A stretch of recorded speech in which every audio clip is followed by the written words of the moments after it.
لاکھوں افراد الحمدللہ مجھ سے وابستہ ہیں.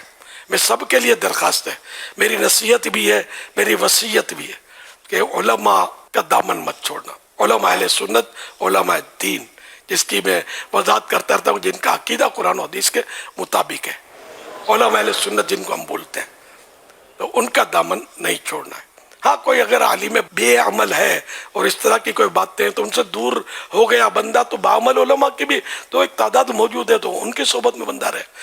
عالم باعمل ہونا چاہیے، ورنہ یہ کہ پھر وسوسوں سے بچنا مشکل ہو جائے گا، اور اپنے اندر پھر یہ کہ عمل کی خرابی پیدا ہو سکتی ہے. اچھا، عالم باعمل کون ہوتا ہے یہ بھی سمجھ لیں، اور عالم بے عمل کون ہوتا ہے. فرض، واجب یا سنت مؤکدہ جو ترک کرتا ہو وہ عالم بے عمل، اور جو ان کا اہتمام کرتا ہے، یہ جو تینوں فرض، واجب، سنت مؤکدہ، ان پر عمل کر رہا ہے، یہ نہیں چھوڑتا، تو یہ مطلب عالم با عمل ہے. اب وہ پھر اخلاقیات میں گالی بکنا یا جھوٹ بولنا، جھوٹ سے بچنا، گالی سے بچنا، یہ تو فرض ہے، تو یوں بھی تاریخ فرض تو ہوگا نہیں ہے. اچھا، تو اس طرح کے اگر گناہوں بھری عادتیں ہیں تو پھر بھی وہ عالم بے عمل کہلائے گا.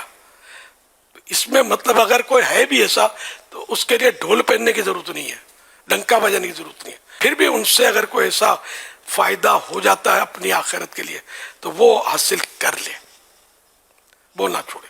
عالم اگر جھاڑ دے، غصہ دکھائے، غصہ کر لے، تب بھی ہو جب بعمل، تو ان سے بگاڑے نہیں، اور ان سے استفادہ علم، اعلیٰ حضرت نے فرمایا کہ استفادہ علم نہ چھوڑے. بے عمل عالم کی مثال یہاں اعلیٰ حضرت نے یہ دی جیسے شمع، خود شمع جل جاتی ہے لیکن ہمیں تو روشنی دیتی ہے نا، تو یوں اس عالم سے اپنی آخرت کے لیے نفع لے لے کہ سنی پکا ہو، عاشق رسول ہو، آگے پیچھے نہ ہو، کسی صحابی پر یا کسی اہل بیت پر تنقید نہ کرتا ہو، ٹھیک ہے نا.